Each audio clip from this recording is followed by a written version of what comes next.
Lorsque je travaillais à l'école, je disais aux enfants que j'étais un bébé nomade. Parce que nous, la communauté Innu de Notashquan, euh, ça s'est bâti dans les années 50. Dans les années 50, 52, 53. Puis mon grand-père était chef à cette époque-là. Mon grand-père s'appelait Joseph Bellefleur. Puis il jouait du tambour. Maintenant, il est décédé, ça fait depuis 2005. Et avant, avant les années 52, tout ce temps-là, mes parents, mes grands-parents, mais toute la population était nomade. Ils faisaient la migration des animaux. Puis c'était comme ça. Lorsqu'ils partaient, mettons, à la fin du mois d'août ou en début septembre, ils parcouraient le territoire. Ça, c'était ça la coutume. Ils vivaient en forêt là, durant tout l'automne et tout l'hiver. Au printemps, ils revenaient au mois de avril, mai, quand c'était le temps de la fonte des glaces. Là. Parce qu'à la fonte des glaces, mais il y avait aussi, pour aussi se sauver des mouches, probablement. C'est parce qu'il y a beaucoup de mouches durant l'été. En forêt, mais pas sur la côte.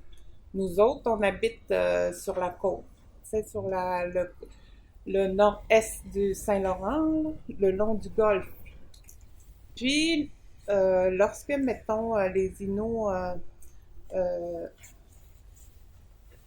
mettons, revenaient dans le village, là, c'était à la fin du mois de fin, fin mars, avril, mai. Puis là, ils occupaient un territoire proche de Natashquan, au village des Blancs, où est né Gilles Vigneault. Tu sais, Gilles Vigneault, il a été... en tout cas, il est connu, là. Tu sais, il est toujours là, Gilles Vigneault, heureusement. Et dans ce temps-là, ce que j'ai su de mes parents puis de mon grand-père, là, c'était... euh, en fait, c'était une question de survie aussi parce que comme les Blancs étaient pauvres aussi, hein, c'était des descendants des Acadiens, hein, puis eux autres faisaient la pêche en haute mer. Puis nous, on les appelle les Kashkanatu. Kashkanatu, c'est des personnes qui proviennent des grosses vagues, là. C'est de la mer, c'est pour ça qu'on les appelle comme ça.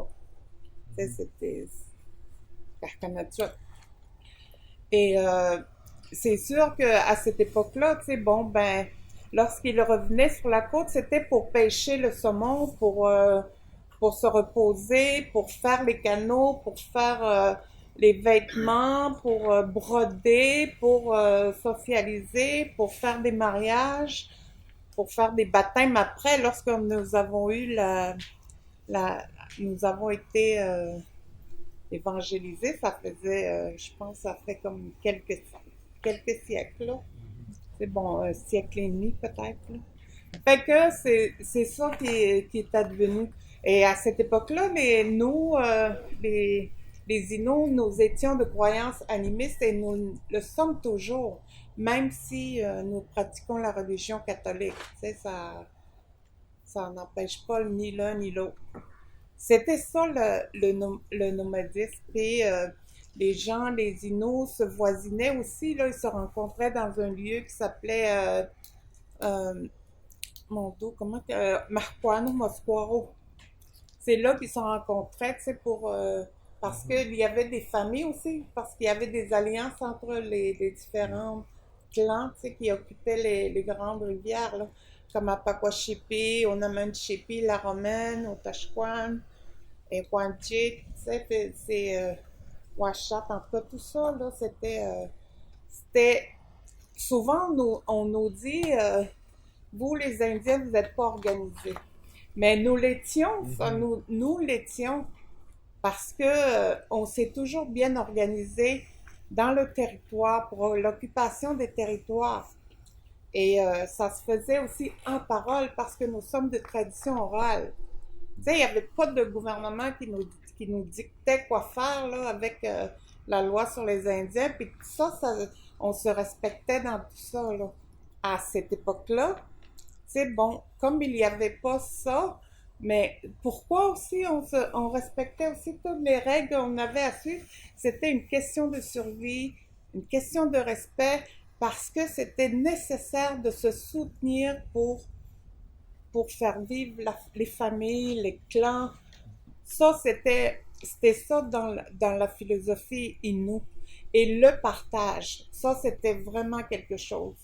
Pour nous, un visiteur, là, tu dois le recevoir, c'est quelqu'un de très important, puis tu lui donnes le meilleur, là. Lorsque nous, on reçoit du monde, là, c'est bon, il vient faire une visite, là, ben, on leur donne des cadeaux. C'est pas eux qui amènent des cadeaux, c'est nous autres qui donnons les cadeaux. C'est comme ça dans la mentalité Innu. En fait, c'était le nomadisme à cette époque-là. À cette époque-là, tu sais, dans les années 50, ben, bien sûr, nous avons, tu sais, encore, c'était aussi pour vivre sur le bord de la côte, là, c'est aussi pour aussi les traditions aussi de la côte, c'était aussi pour manger les oiseaux migrateurs, les œufs et tout ça, ramasser des fruits sauvages.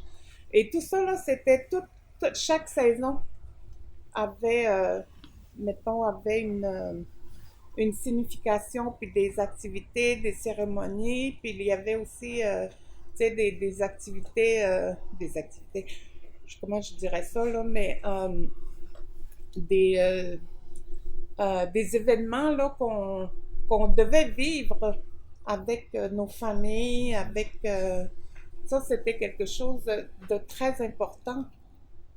Nous étions organisés, tu sais, de cette façon-là, et il n'y a jamais eu d'écrit pour dire qu'on devait être comme ça. Puis à chaque fois, tu sais, bon, s'il fallait qu'on qu'on s'en aille dans le bois, là, tu sais, bon, les gens, ils disaient, bon, aujourd'hui, là, on s'en va dans le bois, tu sais, toute la gang, là. Ben, dans une heure, comme les Inuits n'étaient pas des gens qui ramassaient beaucoup d'affaires, c'était vraiment la simplicité volontaire, là. Quelque chose, ça devait être, les objets, là, ça devait être utile et beau. Ça, c'était quelque chose. C'est bon, les sacs, là, fallait broder ça. Puis pourquoi on brodait, pourquoi on rendait beau nos affaires, nos sacs, nos vêtements? Moi, je l'ai su lorsque j'étais petite fille, là, parce que ma mère, elle faisait la couture puis la broderie. Là, j'ai dit, pourquoi tu leur fais des beaux vêtements à mon père puis à mon grand-père? J'ai dit, puis moi, je croyais dans ce temps-là, parce que, tu sais, lorsque j'avais 4-5 ans, là, moi, je croyais qu'il y avait une ville dans le bois. Puis là, avant que mon grand-père meure, là, je lui avais demandé, j'ai dit, mais pourquoi vous mettiez beau pour aller dans le bois? Puis là, lui, il m'avait juste dit cette phrase-là, pour être aussi beau que les animaux. C'est juste ça qu'il m'avait dit. Ben ça, c'est dans cet esprit-là, c'est que nous vivions le nomadisme et toute cette philosophie-là.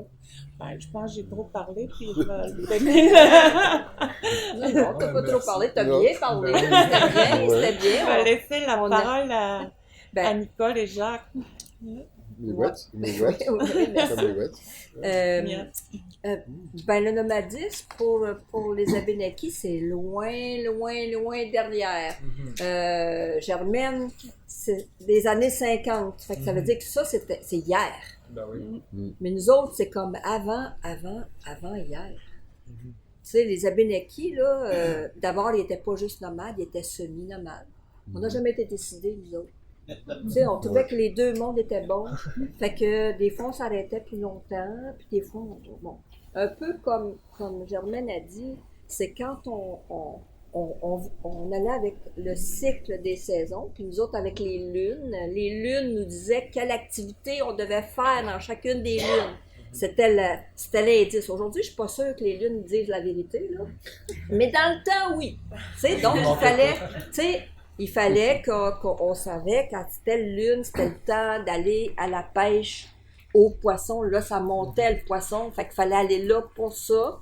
On savait qu'à telle autre lune, il y avait des choses qu'on pouvait ramasser comme les bébés fougères, qu'on a appris que ça s'appelait tête de violon. On n'avait jamais vu de violon avant, fait qu'on appelait ça des bébés fougères.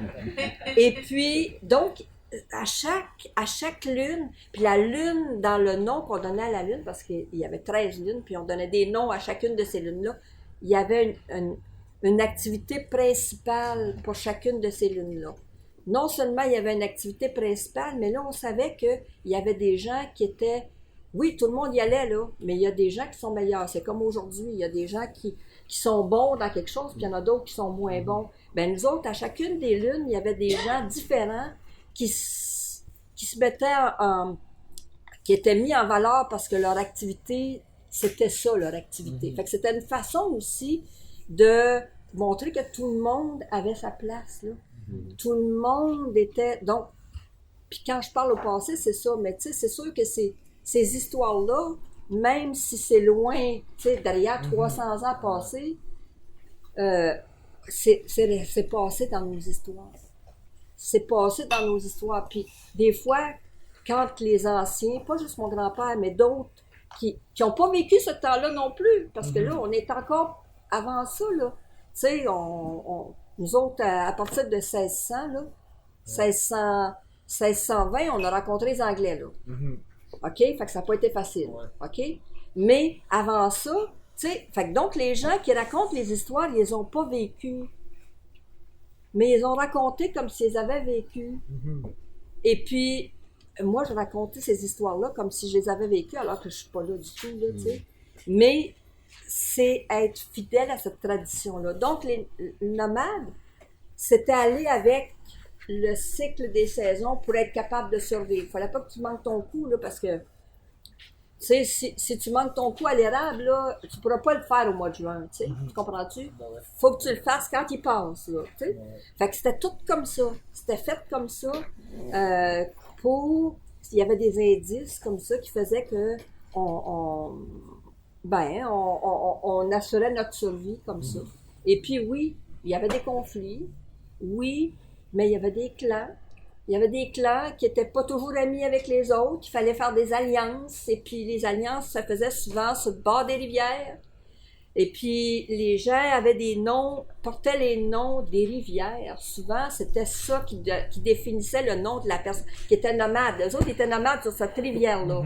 Leur nom dépendait de cette rivière-là. Puis une autre rivière, c'était un autre groupe qui portait un autre nom, mais c'était le nom des rivières. Nous autres, on était l'Alcigontegouk. L'Alcigontegouk, c'est devenu la rivière Saint-François avec les Français. Mais nous autres, c'était l'Alcigontegouk, puis on était les Alcigontegouillac. Fait que, pour les autres, on était les Alcigontegouillac. Est-ce que c'est resté, ça? Oui. On a des appellations. Oui, ben c'est resté. Avec parmi plein d'autres choses, parce que là, des noms, on en a plein. Fait que, ouais, c'est ça, tu sais. Fait que, mais, donc, le nom des rivières, c'était important parce que c'était pas juste notre chemin, là. C'était là qu'on habitait principalement, là, sur cette rivière-là. Puis nous autres aussi, on dans le temps nomade, si tu veux, puis avant que les Anglais y arrivent, ben on allait aussi à la mer. La mer sur le bord du Maine, là, puis Massachusetts, là. On était sur le bord de la mer.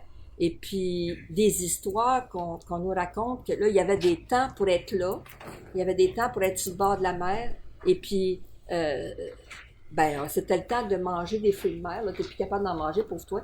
Mais, donc, tu sais, c'est comme, c'était ce temps-là. Puis c'est pour ça que quand je dis à des gens qui viennent plus dans le territoire puis qui n'ont pas eu les pieds dans l'eau salée, tu sais, ben, tu sais, eux autres, ils mangent pas ça, des fruits de mer. Ils mangent pas ça, des homards. Mais nous autres, c'était ça, là. C'était ça qu'il fallait aller chercher. Il fallait aller chercher les coquillages pour faire les décorations. Puis c'était ce temps-là, si tu passes tout droit, ils sont plus là. C'est le temps, là, d'aller... Fait que c'était comme ça. C'est un peu utilitaire aussi. C'est ça. Fait que Indian Time, ça n'existe pas. Fallait que tu sois là au bon temps. Ouais, c'est ça. Fallait que tu arrives là au bon temps. C'est une fausse conception de parler Indian Time. Tu sais, c'est comme, oui, OK, on peut dire qu'aujourd'hui, ben, si on a besoin de faire quelque chose, on va aller faire quelque chose. Mais autrefois, c'était nécessaire pour la survie. Si tu manquais ce temps-là, puis des fois, le temps était court, là. Si tu manquais ça, tu étais fait. Tu ne l'avais pas, ça. La même chose pour les plantes qui servaient à guérir. Il y avait des plantes qui poussaient juste au printemps. Puis si tu ne l'avais pas, tu étais foutu parce que tu n'en aurais pas, là, tu sais. Puis il y en a d'autres, c'était à l'automne. Il y en a d'autres, c'était à d'autres moments. Mais là, il fallait que tu sois là quand ça passe. Fait qu'Indian Time, là, je sais pas d'où ça vient, mais en tout cas, ça vient pas de là. Parce que ça, dans du temps nomade, il fallait vraiment que tu sois là dans le bon temps pour aller chercher pour t'assurer que tu avais tout ce que tu avais besoin, dans le fond. En tout cas, moi, c'est les histoires qu'on m'a racontées. Puis il y a des gens qui le racontent avec plein de légendes et plein de choses, là, mais c'est... En tout cas, c'est moi ce qui me reste de cette période-là. Puis je me dis, à quelque part, en dedans de moi, là, je sais pas si ça marche avec l'ADN ou je sais pas quoi, mais je suis toujours restée nomade dans le sens que j'ai besoin de partir. Je suis pas capable de m'attacher à... J'ai une maison patrimoniale. Je reste dans la maison qui a été bâtie par mon arrière-grand-père, qui est à Benaki. OK? On va revenir à ça après. Ouais. Mais j'ai juste le goût de m'en aller ailleurs. Je veux juste que le monde m'invite. Je leur dis, si vous voulez pas me voir, invitez-moi pas. Parce que si vous m'invitez, je m'en vais y aller. Merci. Jacques, toi, est-ce que tu t'en Miigwech. Ben, c'est similaire à, oui, aux autres nations, Innu et puis Wabanaki, les Atikamekw. Les Atikamekw, c'est au nord de Trois-Rivières. La rivière Saint-Maurice, ça vous dit quelque chose? Oui, dans ma langue, c'est Tapswansili. La rivière qui enfile les autres. Puis, ouais, le nomadisme, c'était similaire. On suivait les saisons, les 6 saisons. Dans chacun d'elles, il y avait des activités spécifiques que mes parents ou mes grands-parents faisaient aujourd'hui. On essaie de le faire, de suivre les 6 saisons. Puis en passant, Indian Times, là, ça existe, mais c'est venu quand il y a eu des monts, en fait.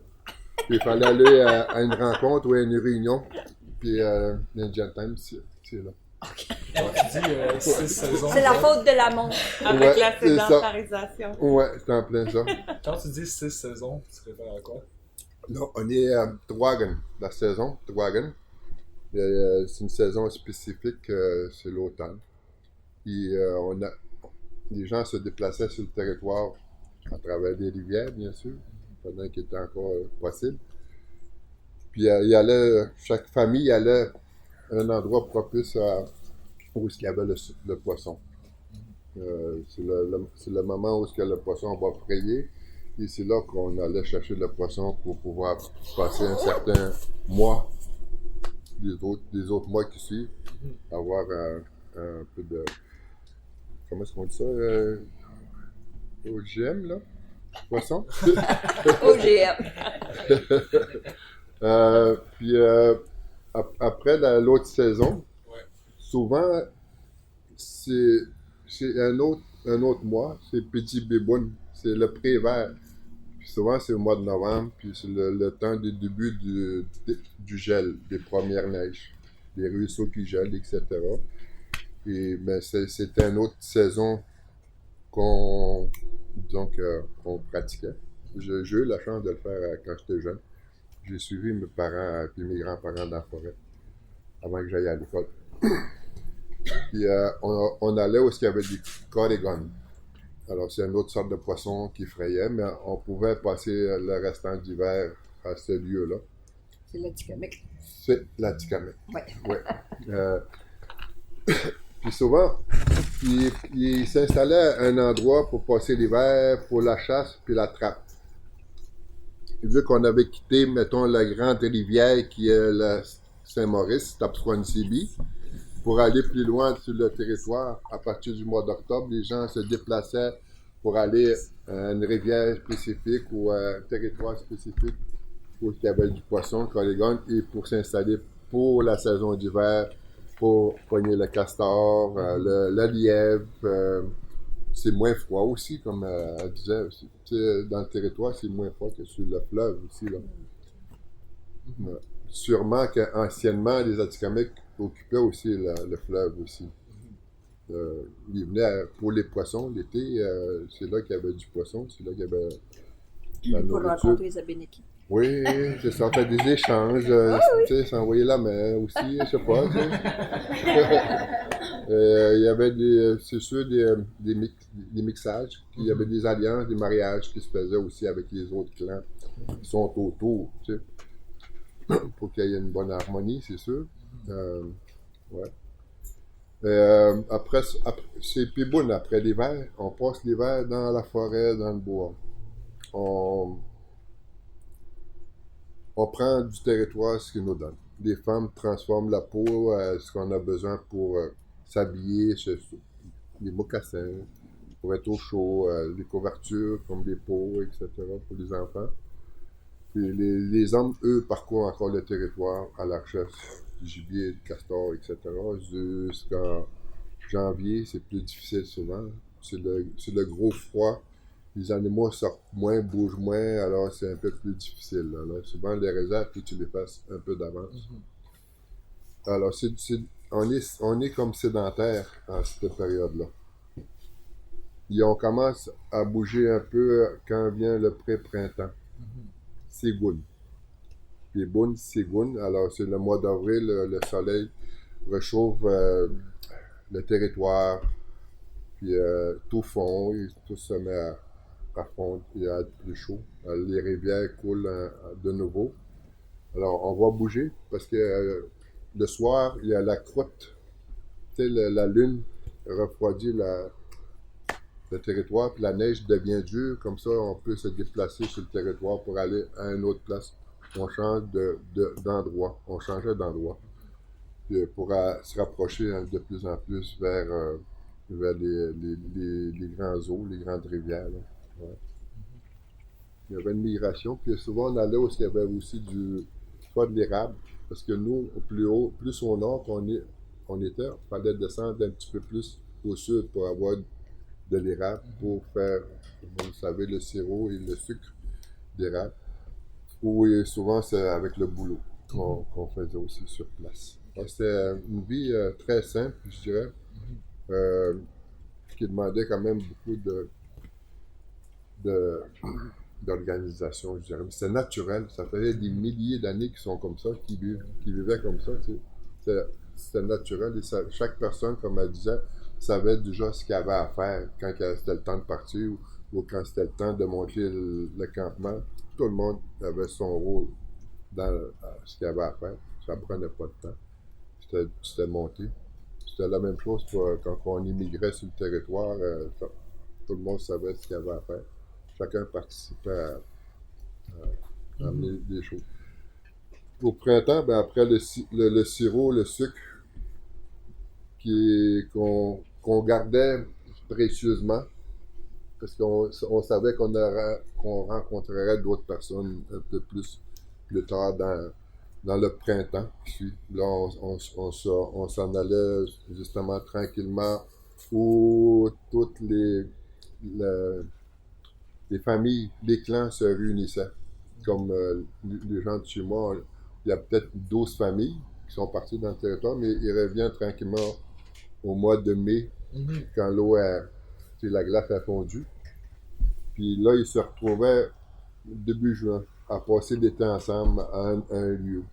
C'est devenu Wemontashi, de mon village, cet endroit-là. Mais avant, c'était un peu plus bas.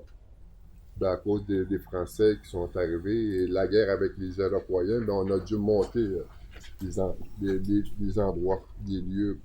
C'est maintenant Wemontashi que les dernières migrations et les rassemblements traditionnels, je dirais, c'est là que, Les cocos m'ont ouais. c'est là que ça s'est fini, mettons, cette mode de vie-là, dans la réserve indienne de Wemaktashi, dans la communauté.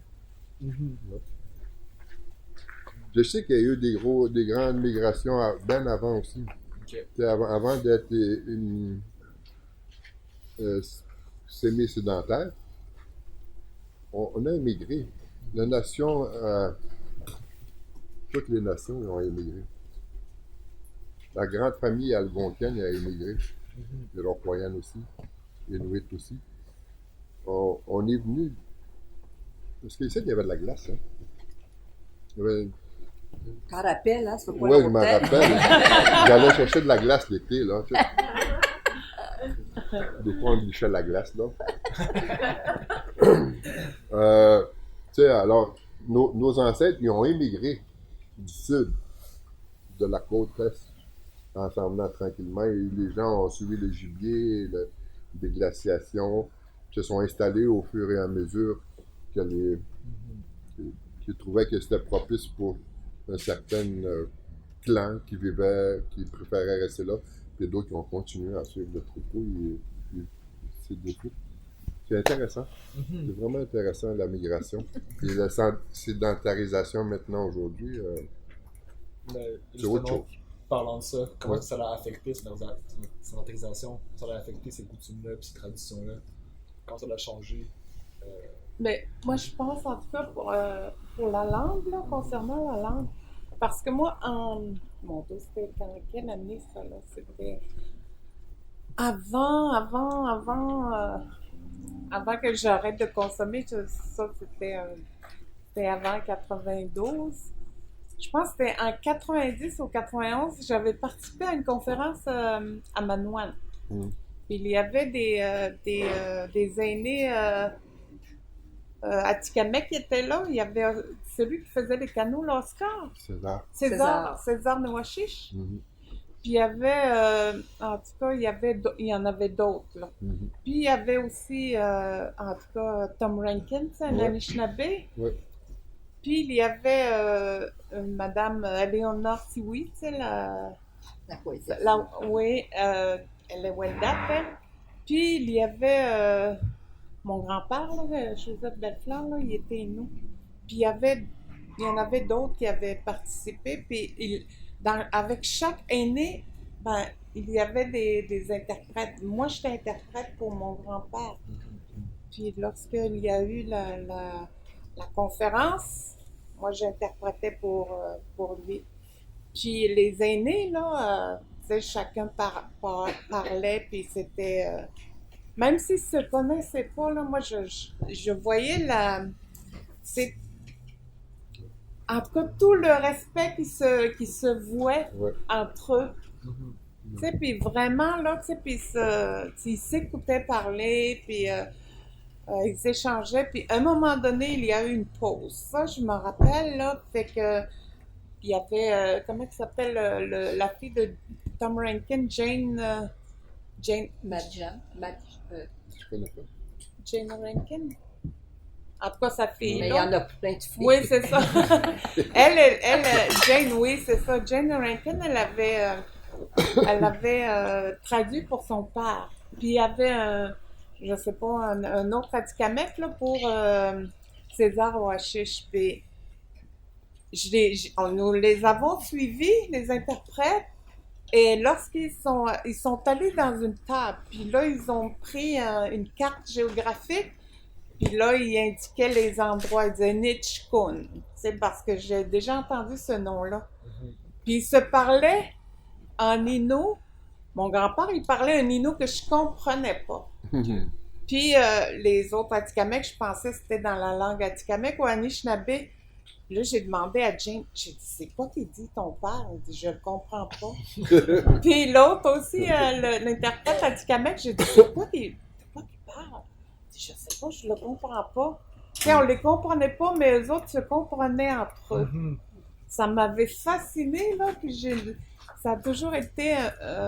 puis j'ai posé la question à mon grand-père, j'ai dit, dans quelle langue que tu parlais? Il dit, c'est le langage là, de la forêt. Et, Du territoire. ça m'a Oui, puis là, ben moi, c'est parce que lui, il me disait, tu, toi, tu dis que tu parles couramment Inuyemon, là. Mm. Il dit, tu ne parles que la moitié de la langue d'Inuyemon parce que avec la sédentarisation et avec le nomadisme, la langue s'est transformée. Nous avons nous n'avons plus utilisé le langage de la forêt, tu sais, de la chasse, des coutumes et tout ça.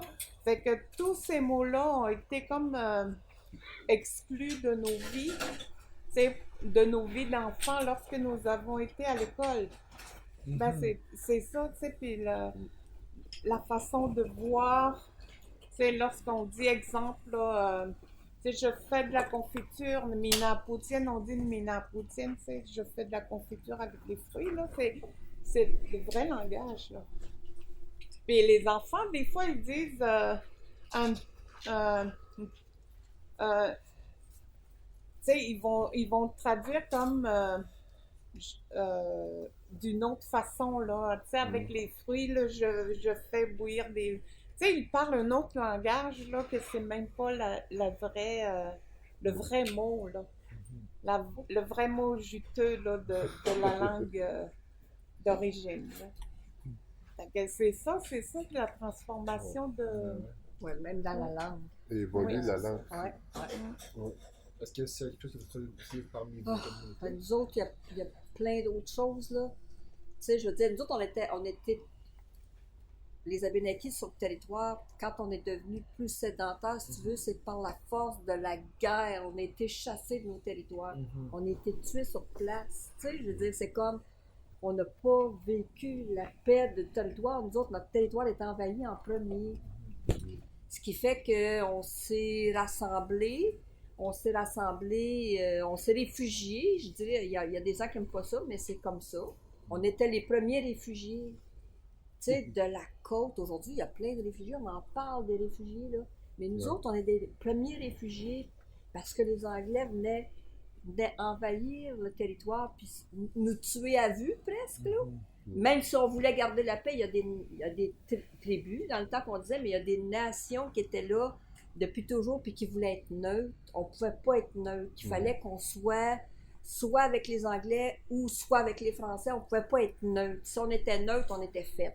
Donc, les gens se sont donc réfugiés du mieux qu'ils pouvaient, souvent dans des missions, où est-ce que les missionnaires étaient déjà là, du côté de la côte aussi, et puis du côté de qu'on appelle le Québec maintenant. Donc, ils se sont réfugiés dans des missions où il y avait le missionnaire, puis il y avait une apparence de paix, là. Une apparence où les gens vivaient, puis leur famille, ils pouvaient élever leurs enfants, puis, tu sais, en sécurité. Donc, ils se sont vus pris dans la mission, si tu veux. Puis nous autres, on est arrivés, mes ancêtres sont arrivés à Odanak, où c'était le refuge Saint-François. Donc, c'était Saint Francis Mission, la mission Saint-François. Fait que il y a plein de gens qui sont passés par la mission Saint-François de partout, qui venaient de différentes nations abénakis. On n'était pas toutes pareilles, on parlait pas toutes la même langue. Fait que là, on s'est retrouvés à Odanak, tout ce paquet de monde-là qui étaient des réfugiés, parce que là, on avait de quoi manger. On avait des terres qui étaient fertiles, parce que nous autres, on cultivait la terre, on avait des terres fertiles, il y avait de l'érable, il y avait le lac Saint-Pierre. Fait qu'on s'est dit, là, on est capable de vivre en paix, mais on avait la religion.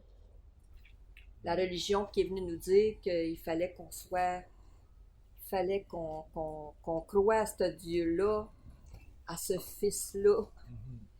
C'était pas méchant, c'est juste que nous autres, on avait d'autres croyances. Et puis qu'on trouvait ça bien de valeur qu'eux autres, il y avait juste 2, 3 personnes pour les aider. Nous autres, on en avait plein. Fait que c'est ça, tu sais, en tout cas. Fait que, tu sais, mais c'est ça quand même, ça a changé, ça a tout changé parce que là, on n'était plus capable d'être nomades sur notre territoire. On n'était plus capable de retourner au bord de l'eau. On n'était plus capable de faire ça. Fait qu'on a été coupé de ça rapidement. Puis là, on a appris à parler français. Parce que c'était la langue des Jésuites. les Jésuites parlaient français, on a appris à parler français, donc on a commencé à s'exprimer en français parce que c'était nécessaire de parler une langue commune parce qu'on parlait toutes des langues différentes. On était des réfugiés. On parlait pas toute la même langue. Les Abénakis, c'est pas monolithique. Fait que on se comprenait pas. Fait que, puis juste l'idée pour les clans, parce que sur le territoire, il y a des clans, là. Puis quand on est arrivé là, on avait tous des clans différents, parce qu'on venait tous de nations différentes. Fait que là, ils se sont retrouvés avec sédentaires avec 26 clans pour un groupe de 1500, là, c'est bien trop. Tu sais, parce que chaque clan a sa job à faire. Mais là, on ne pouvait plus faire notre job, puis deuxièmement, ben, il y avait bien trop de clans, ça n'a pas de bon sens.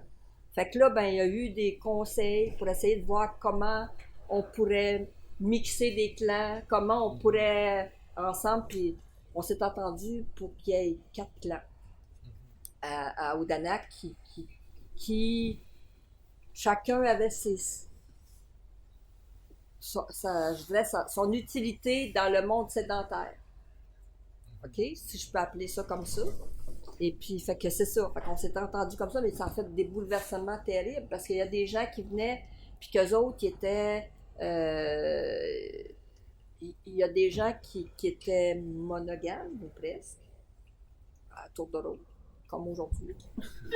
Et puis, il y avait des gens qui avaient plus qu'une femme. Les hommes qui étaient des bons chasseurs ou des bons pêcheurs, ben, ils pouvaient avoir 2, 3, 4 femmes en même temps. Puis, donc, fait que tout ce monde-là se retrouve ensemble. Là. Il faut qu'on arrive à s'arrimer entre nous autres. Fait qu'on avait le français qui nous était imposé, qu'on était capable de parler puis de s'entendre avec les autres. Fait que c'est comme ça qu'on a... Fait que ça a changé. Ça a tout changé. Là. Puis la politique, parce qu'il y a des chefs. Mais là, qui va être chef, là?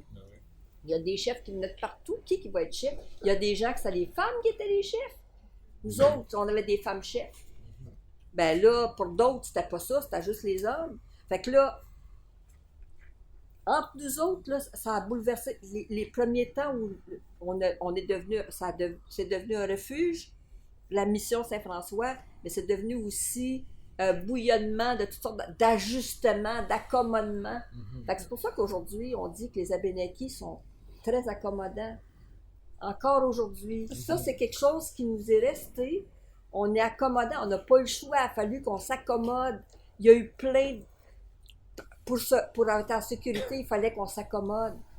Donc, je n'appelle pas adapter. Là. Adapter à notre mode de vie, c'est d'autres choses. Là, il a fallu qu'on s'accommode avec les différentes nations ensemble pour être capable de... Donc, aujourd'hui, moi, je dis souvent qu'on est gris.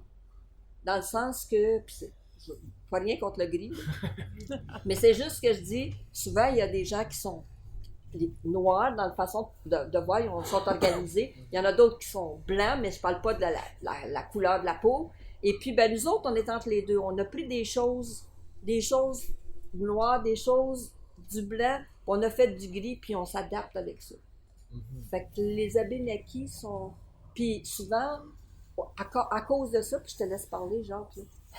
À cause de ça, on se fait dire que nous autres, on a perdu notre culture, qu'on est des moutons, tu sais. Mais non, c'était notre survie, ça. Ça a assuré notre survie, le fait de s'accommoder. Fait que nous autres, après, quand les Français sont arrivés, on s'est accommodé avec eux. Puis quand on est retourné aux États, on s'est accommodé avec les settlers, là, les gens qui étaient là, qui habitaient. Ça a assuré notre survie. C'était comme ça. Fait qu'on est encore comme ça aujourd'hui. Ça, c'est quelque chose, puis moi, j'avais jamais honte de ça, de dire que ça a fait de nous des gens qui essaient de s'accommoder de tout. Puis on est bien quand on va chez les Inuits, on est bien quand on va chez les Atikamekw, on est bien parmi nous, mais on est bien ailleurs aussi. Fait que c'est ça. Amen. C'est les plus fins. Ouais. Il y a quelques mots qui m'ont frappé. Ben, moi, j'étais rendu au printemps. Hein? L'été, on se rassemble, Nibin. Miroskimin, Nibin. Miroskimin, ça veut dire la terre, elle est moelleuse, à cause du dégel, etc. Puis les nouvelles pousses. Après ça, Nébine, c'est là qu'on se revoyait tout le monde, tout le groupe, la nation. Et les curés, ben, c'est ceux qui ont profité de ces rassemblements-là pour venir nous voir. Mhm. Alors, ils savaient quand on venait dans notre, mettons, où on se réunissait. C'est comme ça que nous autres, tranquillement, savaient qu'à chaque année, ils venaient à cette date-là pour venir nous voir, puis C'est évangéliser. le petit beau jour. Ouais, c'est comme ça. Ouais, c'est pourquoi le mouton? Tu parlais de mouton? Ouais, les Québécois, ils ont pris la même chose. On dit que c'est des moutons. Oui, c'est ça. Pourtant, les moutons sont en Écosse. Ouais, En mais tout cas, ils suivent, ils se suivent, ils suivent. Ouais. C'est ça. Bon. Nous, ça a commencé, je dirais, à cause des réserves indiennes, hein, avec les lois. On était sédentaires à partir de là, semi-sédentaires.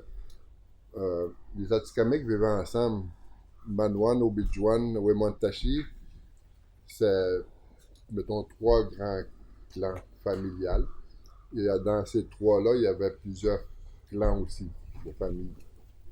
Alors, on vivait quasiment tous, on se rassemblait tous à la même place durant l'été pour se revoir parce qu'on est comme, on a de la famille dans chacun des clans.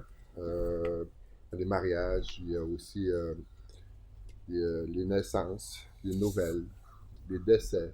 On se partageait là aussi. Là. Puis, c'était plus tranquille aussi. Parce que on pouvait chasser autour. On choisissait souvent une place où il y avait 2, 3 rivières qui se jetaient dans la même rivière. Comme ça, les gens pouvaient aller pêcher ou chasser pour l'été. Après ça, l'automne, on disparaissait dans le territoire. Jusqu'à temps que le gouvernement décide qu'on devait être sédentaire. Mais ça a été quand même difficile de sédentariser des gens qui sont nomades, qui vivent du territoire. Ils passaient l'été dans la réserve. Mais vu que le gouvernement ne suffisait pas à nourrir la communauté, bon, ben, les gens préféraient aller dans le territoire où il y avait besoin de se nourrir, puis de se bâtir, puis de vivre. Alors, les gens repartaient souvent, là, je te parle dans les années 1900, début 1900, Ouais, 1920, tout ça. Alors, les gens allaient dans le territoire, c'est là qu'ils trouvaient encore ce qu'ils avaient besoin pour vivre. Il n'y a pas des allocations non plus, tu sais, tout ça, là, dans ce temps-là. Hein. Il fallait que tu te débrouilles pour que tu puisses manger, puis faire manger ta famille. Puis on est comme eux, on partage aux familles, ceux qui ont, mettons, qui sont moins chanceux dans la chasse, alors on partageait aussi avec les autres familles. Jusqu'à je dirais, Wemontashi. En 50, les gens ont décidé de quitter la réserve parce que le gouvernement ne voulait pas les aider à bâtir des maisons. Ils ont décidé de quitter la réserve de Wemontashi. Ils sont partis sur le territoire, en clan encore. Là, on a vécu comme ça. Moi, je l'ai vécu. On vivait un peu partout sur le territoire. On venait sur la réserve peut-être 2 fois pendant l'année. Soit pour les fêtes de Noël, le Nouvel An, et aussi pour l'été à cause du curé. Là. Puis après ça, on repartait. On repartait de nouveau sur le territoire. Parce que c'est comme une désobéissance que mes grands-pères ont fait. Vu que le gouvernement n'aidait pas les Atikamekw et les gens de Wemontashi et de Manoan Obidjuan, ben, les gens préféraient retourner et vivre partout, non sur la réserve. Ça a été jusqu'en 73, comme ça. Moi, j'ai vécu à travers, dans les tentes, dans les petites maisons, un peu partout. On se voyait de temps en temps entre familles et entre clans. Mais les gens repartaient quand même sur le territoire. On restait autour de Wemontashi. Il y avait un village qui s'appelait San-Maur, c'est des Québécois. qui vivaient là. Alors, il y avait les services du magasin aussi qui étaient là. Et la compagnie Hudson Bay aussi. Alors, mais jusqu'en 72, on a vécu comme ça. On était encore normal, semi-normal. Jusqu'à ce que on décide, les aînés, mais aussi les jeunes qui sortaient des études de l'école pour dire, bon, ben, ça prend un avenir. On ne peut pas continuer vraiment comme ça. On aura pu, mais avec des lois les lois sur les Indiens, mais aussi l'école, qu'il fallait que nos jeunes aillent à l'école. Alors, nous, on partait dans les pensionnats à cette époque-là. Puis là, ils ont décidé, c'est là qu'ils se sont fait un conseil, puis ont dit, on va demander un nouveau village. En 73, puis c'est là en 74, on a déménagé dans le nouveau village, parce qu'ils voulaient que les enfants restent chez eux pour pas qu'ils aillent dans les pensionnats. Alors, il y avait une école. Après ça, les services, tranquillement, au fil des ans, se sont rajoutés dans le village. Là. Ouais. On est devenu plus sédentaire, mais on a encore toujours le sang qui bouille quand c'est le temps des otables ou quand c'est le temps d'aller au poisson. Ça nous démange, alors on y va encore. Ouais. Merci. Je me demandais dans vos histoires, dans vos contes, dans votre art, est-ce que ces thématiques-là y reviennent? Puis si oui, comment? Est-ce qu'ils viennent former les histoires même que vous contez ou l'art que vous faites? Ou est-ce que c'est des thématiques que vous abordez dans les histoires? Pour moi, en tout cas, comme ma famille vivait, là, c'était de chasse et de pêche et de cueillette aussi. Et pourquoi ils accordaient tant d'importance à la chasse, à la pêche, à la cueillette, là? C'était ce lien-là, moi, que j'ai compris, tu sais, le lien sacré avec les animaux, avec l'esprit des animaux. C'est pour ça que eux autres, parce que, comme je vous avais dit avant, la religion catholique, c'était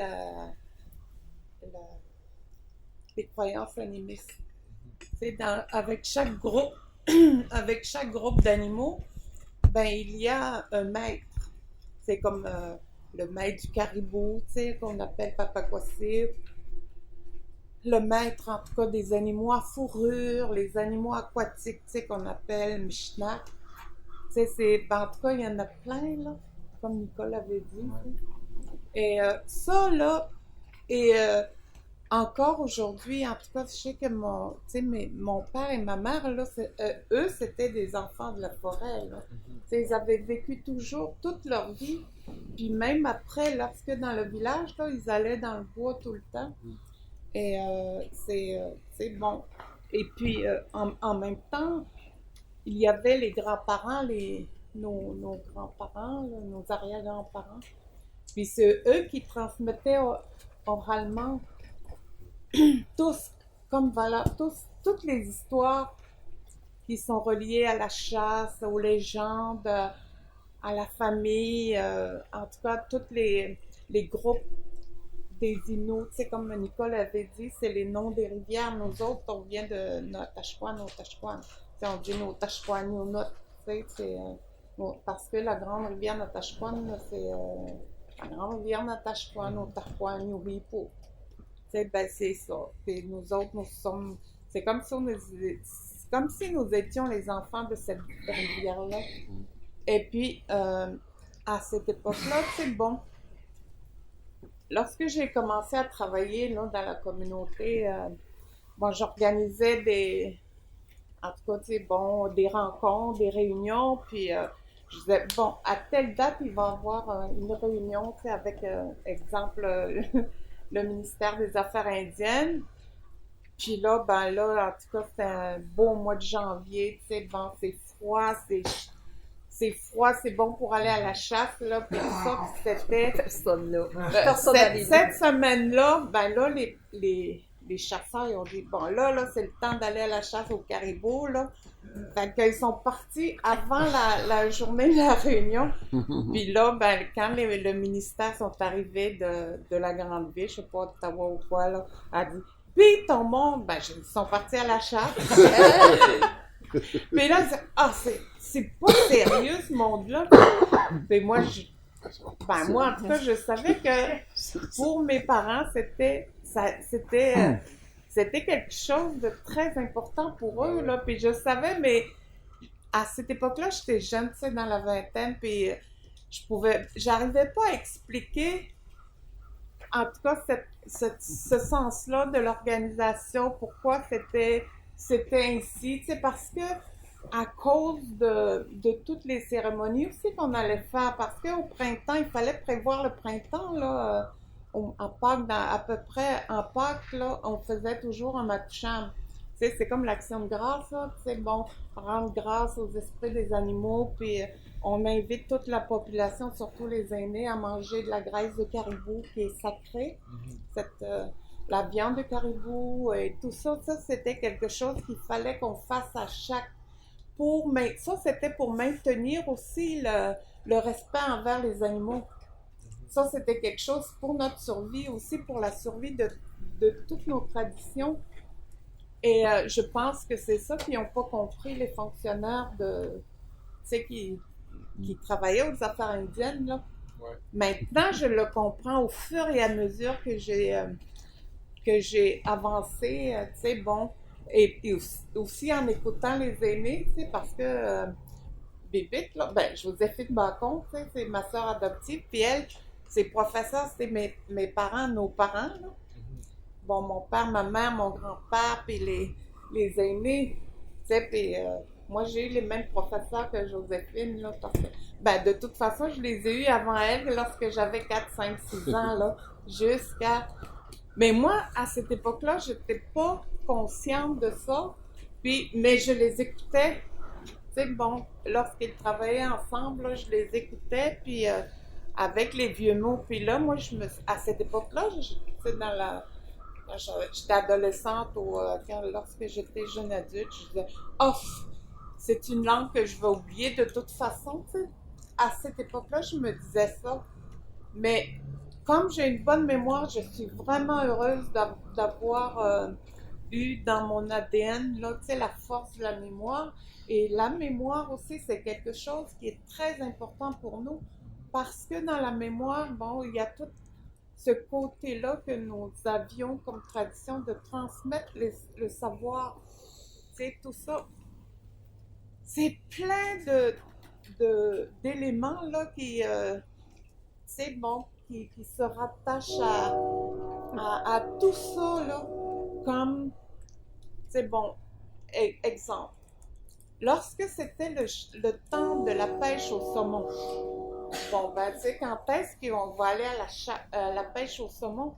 Puis là, mon grand-père, il me dit, ben, quand tu verras le premier hirondelle, c'est le temps d'aller à la chasse, là, tu sais, c'était la nature qui parlait avec, tu sais, la nature parlait aux chasseurs et avec qu'est-ce qu'il y a comme événement dans la nature. C'est pour ça qu'on pouvait dire, ah, c'est le temps de ramasser telle plante.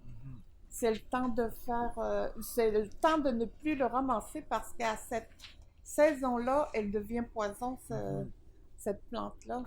C'est, en tout cas, plein de choses que, en tout cas, le choc des cultures, hein, les affaires indiennes, eux, avaient cette mentalité de nous infantiliser, de nous dire, vous êtes mal organisés, parce que c'était la méconnaissance, là. C'est l'ignorance de nos traditions. Puis pour moi, en tout cas, là, maintenant, c'est sûr, c'est clair, là, que je comprends. C'est comme si un tapis, tu sais, je me réveille, là, je dis, oh mon dos, tu sais, peut-être à cause de l'âge aussi, tu sais, puis il y a quelque chose, un déclic, hein, qui se transforme au fur et à mesure des cycles de la vie. Puis nous sommes prêts à faire nous sommes des animaux aussi, là. Tu sais, puis nous avons ce déclic-là et c'est le temps de le faire et c'est le temps de comprendre.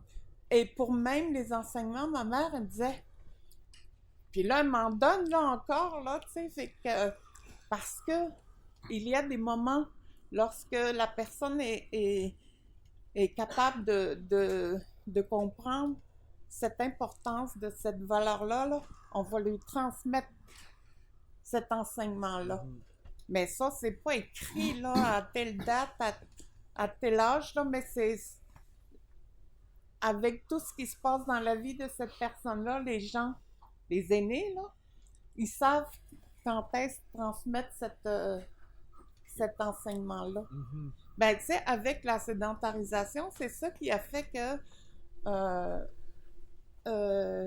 la culture s'est transformée. Aussi avec l'éducation à l'école, là, bon, nous sommes assis sur des chaises, puis c'est carré et tout ça. Tandis que dans la nature, c'est beaucoup de silence, beaucoup d'écoute, de partage, puis aussi des gestes là, qui se concrétisent. C'est ça, tu sais, fait que, voilà. Ben, moi, je dirais que ça a transformé nos histoires, pas nécessairement des légendes qu'on raconte. Peut-être que je devrais recommencer à raconter, ça me donne le goût. Tu sais, de dire, parce qu'on a plein d'histoires qui concernent les missionnaires, là, comment on voyait nos missionnaires, puis après ça, comment on a vu les anthropologues qui sont venus nous étudier. On a plein, pas juste des jokes, mais des histoires, des espèces de légendes qui racontent comment ces gens-là venaient nous arracher ce qu'on avait dans le cœur, puis après ça, ils partaient avec ça, puis ils écrivaient ça dans les livres, tu sais.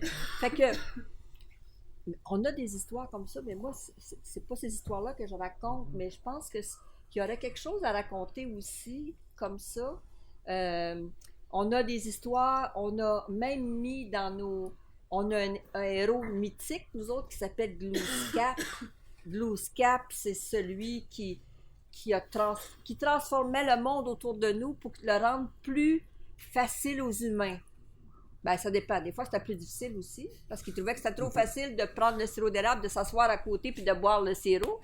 Fait que là, il a rendu ça plus difficile, parce qu'il voulait pas qu'on devienne paresseux. Mais il y a d'autres histoires où, ben là, il transforme la nature qui est autour, parce que c'est pas...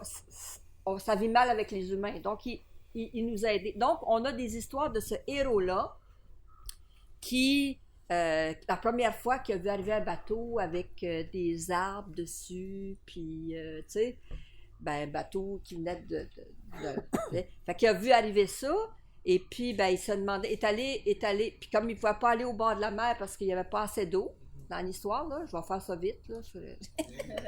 Et puis, pas assez d'eau, ben là, il a vu, et fait qu'il a avancé, il restait sur une île, lui, fait qu'il a avancé sur l'île. Et puis, ben là, il était vraiment grand, c'est un géant, là, tu sais. Vraiment grand, tellement grand, puis là, il se faisait agrandir encore plus. Fait qu'il a pris le bateau, puis il l'a soulevé dans ses mains. Le bateau qui venait d'Europe, il l'a soulevé dans ses mains avec les Français qui étaient dedans, parce que c'était des Français, les Français qui étaient dedans. Puis il s'est rendu compte que c'était presque des animaux. Il y avait tous des cheveux pleins de visage aussi.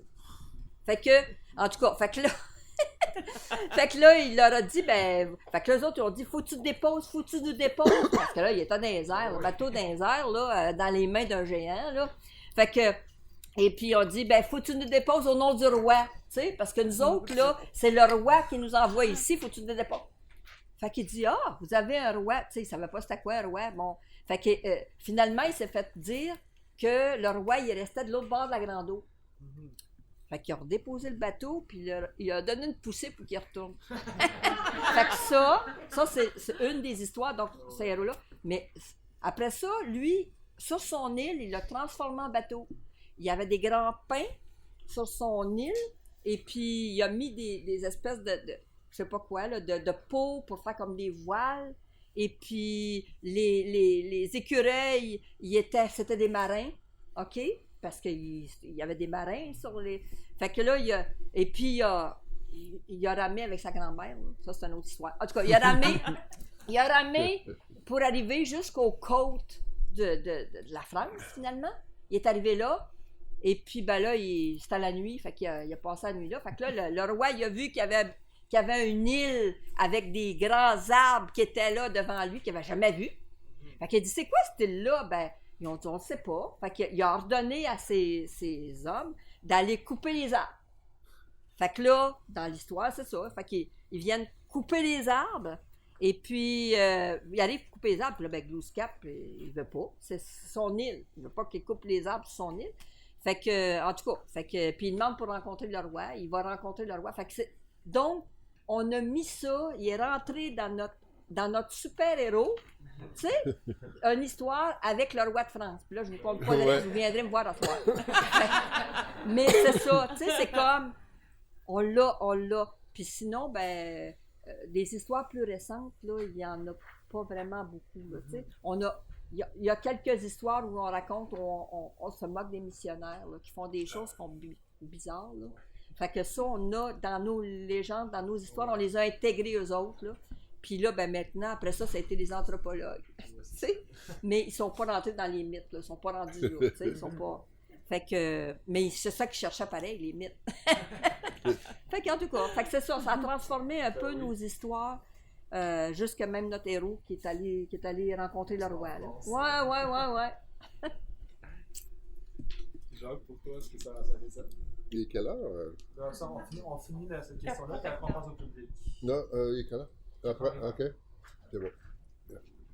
Bon, je t'ai rendu. Si ça a transformé tes histoires, Ah oui, ok, oui. le fait d'être sédentarisé, ça a changé ton histoire. T'as des histoires complètement. Ouais. Ça a transformé, c'est sûr, déjà notre histoire, qui datait des milliers d'années. La façon qu'on était, la façon qu'on vivait. Une chance qu'on est comme ça encore.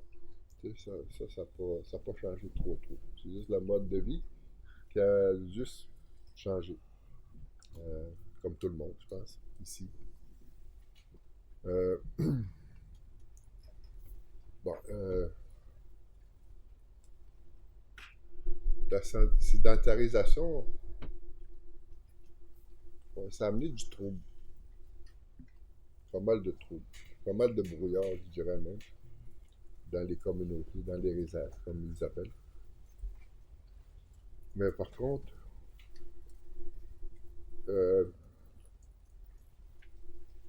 la mémoire est encore là, à rester. Il y a eu les aînés, ça c'est mon grand-oncle, César, puis lui a quand même compté toute l'histoire, peut-être pas toute l'histoire de la création de la Terre, des hommes et de tous les êtres vivants. J'en connais un minime, juste un petit parcelle. Je sais qu'il l'a compté aussi à d'autres personnes qui en connaissent un peu plus. C'est l'histoire des hommes. Mais aujourd'hui, c'est sûr que c'est toi qui sonnes. j'ai été... Disons que dans mon enfance, les histoires Atsukan, dans ma langue. Atsukan, ça veut dire histoire, de l'histoire, ton histoire, histoire de chasse. Ça peut être aussi des légendes, des contes, juste Atsukan. Ouais, juste le mot. Et dans tout ça, c'est toute notre identité. C'est notre histoire, puis à travers nos légendes, ben, il y a certaines parties, comme Nicole disait, comment est-ce que les personnages ont transformé le territoire. Puis ça, ben, c'est disons, mes grands-parents, ils me les contaient. Je pense que les grands-parents, la plupart, comptaient des histoires et des légendes aussi, dans les tentes, dans les familles, dans les maisons aussi. Là. Il y avait quand même une transmission des contes, des légendes. Mais ça dépendait si on écoutait ou ben non si on écoutait. Si ça reste. Moi, ma grand-mère m'en a conté beaucoup, mais ça n'a pas resté. Ils ne sont pas tous restés. Peut-être qu'il faudrait que je revienne dans ma mémoire pour que je les retrouve. Ou souvent, c'est d'autres personnes dans ma famille qui vont me raconter des histoires que j'ai entendues déjà.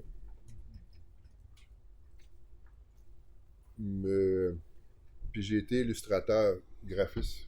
Alors j'ai pu lire, parce qu'on est allé voir les aînés avant qu'ils partent, pour justement savoir un peu plus sur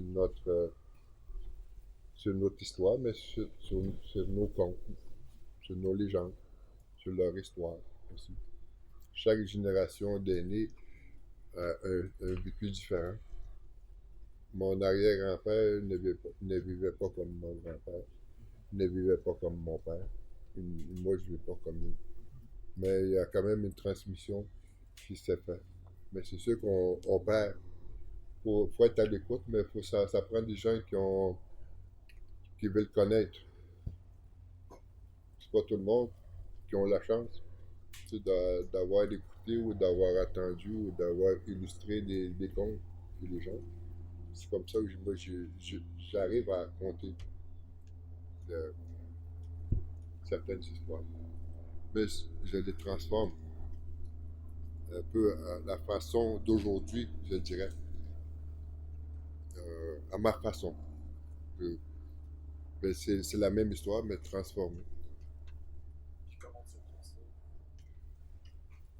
ça? Je l'adapte à la réalité d'aujourd'hui. Comment est-ce que le personnage a transformé les choses il y a longtemps, et maintenant, comment est-ce que ces choses-là qui ont été transformées sont transformées maintenant? Quoi, je vais aller sûrement peut-être en faire un ce soir. Je ne sais pas si c'est ce soir qu'on fait. Ou demain, je ne sais plus, là, maintenant. Moi, je pense que peut-être francophonie, toi. Je ne sais pas, ouais. Ouais. En tout cas, je compterai une histoire qui peut parler un peu de c'est un personnage qu'on a compté, qu'on connaît, puis qui a fait beaucoup de choses. Et moi, je l'ai transformé un petit peu, je l'ai adapté maintenant aujourd'hui, là où comment est-ce que la vie a transformé des choses aussi. Parce qu'elle est toujours là. Ce qu'elle a fait. Ce qu'elle a transformé, il est là. Mais il transforme. C'est nous autres qui l'a transformé. C'est tout.